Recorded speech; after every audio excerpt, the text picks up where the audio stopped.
Հարգելի գործընկերներ, Տիկին Վարդանյան,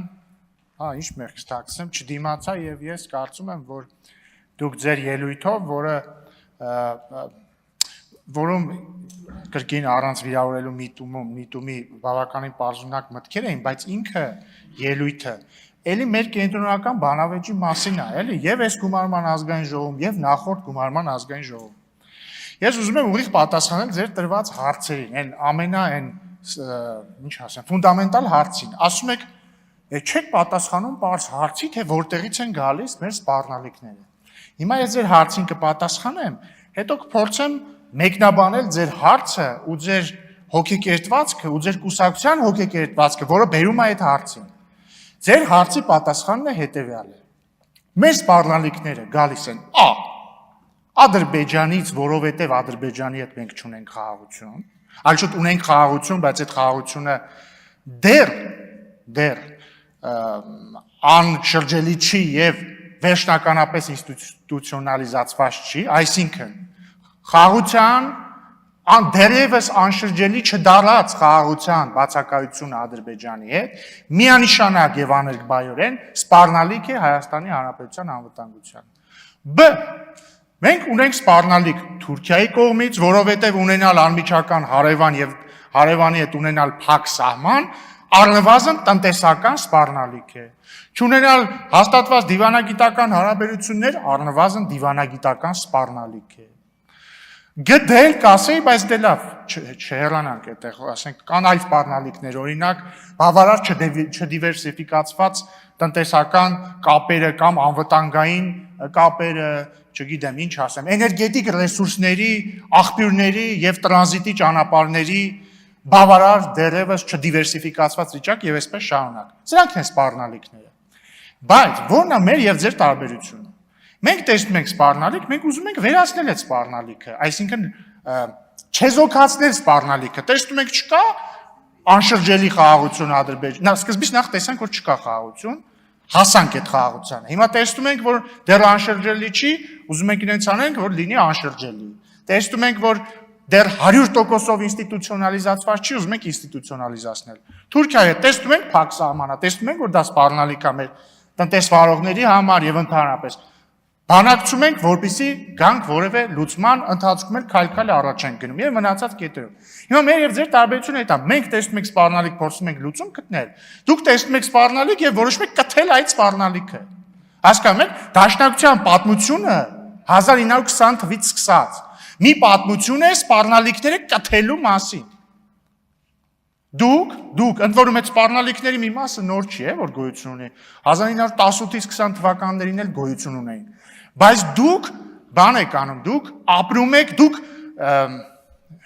լավ, ուրիշ բառ եմ ասել, բայց լավ, դուք սնվում եք սպառնալիքով, հասկանում եք, որովհետև եթե դուք չկարողանաք ձեր կենացները ասել, ձեր գոյության իմաստը կորելու է, եւ եթե չլինեն այդ սպառնալիքները, էլի ձեր գոյության իմաստը կորելու է, հասկանում եք, որովհետև դուք դրա համար գոյություն ունեք։ Դուք գոյություն ունեք, որ ամեն օր գաք ես ամբողջ, ասեք, գիտեք ինչ կա։ Թուրքիան մեզ համար սպառնալիք է, հասկացանք, դա բոլորը գիտեն, բոլորը, Հայաստանում ոչ ոք չկա մարդ, որը չիմանա, որ Հայաստանի չկարգավորված հարաբերությունները Թուրքիայի հետ սպառնալիք են, կամ որ չիմանա, որ վերջնական ինստիտուցիոնալիզացված խաղաղության բացակայությունը Ադրբեջանի հետ սպառնալիք է։ Եվ շատ հետաքրքիր հարց եք տալիս, ես ֆրցնում եմ եւ այդ հարցը վերաձևակերպում եմ, լրեք, եւ վերաուղղում եմ ձեր հետ։ Տիկին Վարդանյանը ինձ հարց տվեց, ասեց Ռուսաստանը սպառնալիք է, խնդրում եմ գրանցվեք, մի վարքան, պարոն Վարդևանյանը, երբ որ ելույթ ունենա, դրանից հետո նորից ելույթերի գրանցում կլինի։ Ես խնդրում եմ, գրանցվեք, եկեք եւ հստակ պատասխանեք այդ հարցին։ Նաեւ ես խնդրում եմ, նաեւ պատասխանեք, օրինակ, այն սահմանափակումները, որ մտցվում են մեր տնտեսվարողների դեմ, ըստ ձեզ արդարացված են թե ոչ։ Կարծում եք արդյոք դուք եւ ձեր կուսակցությունը եւ ձեր խմբակցությունը կարծում եք արդյոք, որ մեր տնտեսվարողների արտադրանքը խախտում է ԵԱՏՄ ստանդարտները։ Կարծում եք արդյոք, օրինակ, որ բանը, չգիտեմ, ջերմուկի հետ խնդրեմ կա։ Կարծում եք թե ոչ։ Խնդրում եմ այդ հարցին կպատասխանեք եւ եթե ասեք, որ այո, դետեղ ձեզ ասելիք չկա, եթե ասեք ոչ, խնդրում եմ այդ կոնտեքստում ասեք, արդյոք արդարը կամ գործընկերային է որևէ ստանդարտի խախտում չպարունակող ապրանքի հանդեպ կիրառել տնտեսական սահմանափակում եւ արդյոք կարծում եք, որ եթե գործընկերային չի, այստեղ մենք նվազն գործ ունենք ինչ որ, չգիտեմ, ճնշման դրսևորման հետ եւ արդյոք կարծում եք, որ այդ ճնշման դրսևորումը ինքնին պարունակում է սպառնալիք եւ արդյոք կարծում եք, որ այդ սպառնալիքը մեր ինքնիշխանության դեմ է օրինակ։ Այ ես խնդրում եմ Տիկին Վարդան, ես ինձ ուրախ եմ, որ այս խոսակցությունը տեղի ունենում, որովհետև սա շատ բովանդակային խոսակցություն է։ Մի էլի ընդհատեք ինձ։ Այստեղ հարցերը ես եմ տալիս այս վարքյանին, էլի, հետ դուք կգաք, կարող հակադարձ հարցեր տալ։ Տեսեք, հարցը տվեցիք, ես ձեզ պատասխանեցի։ Հիմա ես եմ ձեզ հարց տալիս, այս իմ հարցերին ես ակնկալում եմ ուղիղ եւ հստակ պատասխան։ Հա, մեկ էլ վերադառնալով հայրենիքի եւ որն է հայրենիք քննարկումներին ընդհանրապես ես կարծում եմ վերջին 2 օրվա մեր քննարկումները կարելի է անվանել որն է բաբո մեր հայրենիք, որտեղ իդեպ հեղինակը նշում է բաներ, որոնք մի մասը քաղաքացիական պայմանագրի նարատիվին են համապատասխանում, մյուս մասը ընդդիմության, բայց ըստ էության պարոն Եղոյանի ասածը ինչ է, ինքը ասում է հետևյալը, ժողովուրդ ջան, կա երկու մոդել հայրենասիրության կամ ինքնության նույնիսկ, հա, ինքնության։ Տեսեք, օրինակ, չգիտեմ, Ֆրանսիայում, ասենք, ազգային ինքնության ուրիշ մոդել կա, այնտեղ կարող է մարդ լինել սևամորթ, բայց ֆրանսիացի, ինքը բոլորն են ընդունում, որ դու ֆրանսիացի ես։ Իհարկե, այդ ֆրանսիացու, ասենք, պապը կամ պապու հայրը եկել է ենթադրենք բանից, Սենեգալից, բայց ինքը ֆրանսիացի է։ Ամերիկյան մոդելը, այնտեղ բոլորն են ամերիկացի, անկախ ամեն ինչից, կան արևելաեվրոպական երկրներ, ասենք Սերբիան, որտեղ ինքնությունը ոչ թե լեզվի վրա հիմնված, այլ կրոնի, օրինակ սերբը ինչով է տարբերվում խորվաթից, որտեղ սերբը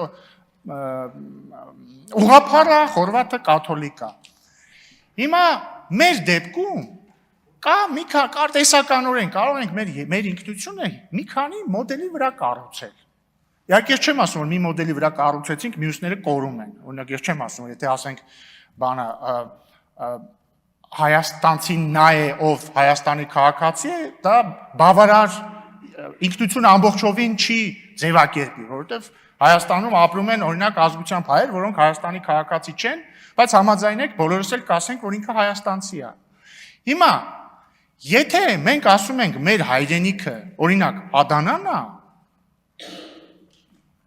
այդտեղ անխուսափելիորեն հարցեր են առաջանում, հասկանում եք, օրինակ ինչ անել այն հայրենիքի հետ, որը Հայաստանի Հանրապետության մաս չի։ Համաձայն եք, որ դա հարց է։ Եթե մենք ասում ենք մեր հայրենիքը էս ինչն է, ակնհայտորեն հարց է ծագում, ինչ անել այն հայրենիքի հետ, որը Հայաստանի Հանրապետության մաս չի։ Չէ, մի վարքան, պատմությունը ուրիշ բան է, այստեղ մարդ չկա օրինակ, որ ժխտի, չկա, այս դահլիճում չկա մարդ, որ ժխտի, որ Ադանան եղել է Կիլիկիայի հայկական թագավորության մաս բանից 10-րդից 13-14-րդ դարերում։ Ասեմ ավելին, Թուրքիայում էլ չեն ժխտում դա։ Ոչ ոք չի ժխտում դա,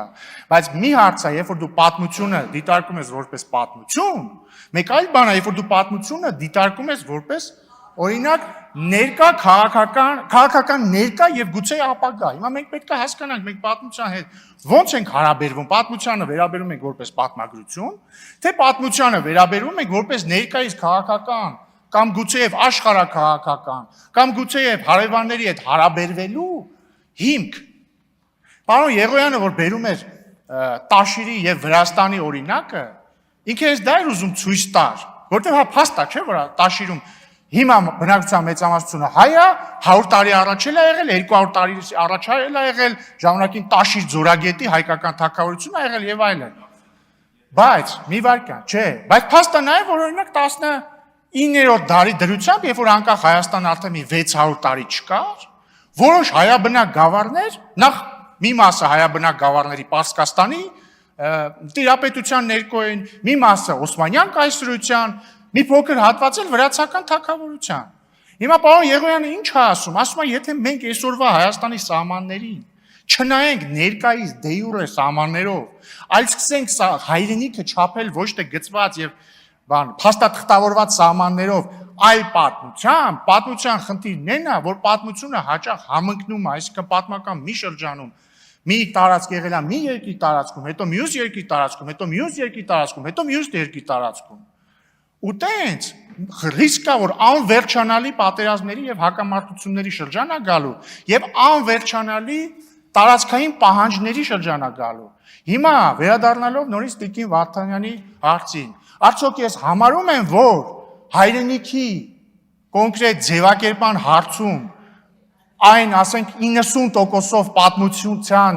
վրա հիմնելը անվտանգային սպառնալիք է Հայաստանի համար, միանշանակ այո, 100%-ով այո, եւ ես առաջարկում եմ շարունակել պարոն Եղոյանի բացած քննարկումը, բայց սպասում եմ Տիկին Վարդանյան ձեր պատասխաններին, շնորհակալություն։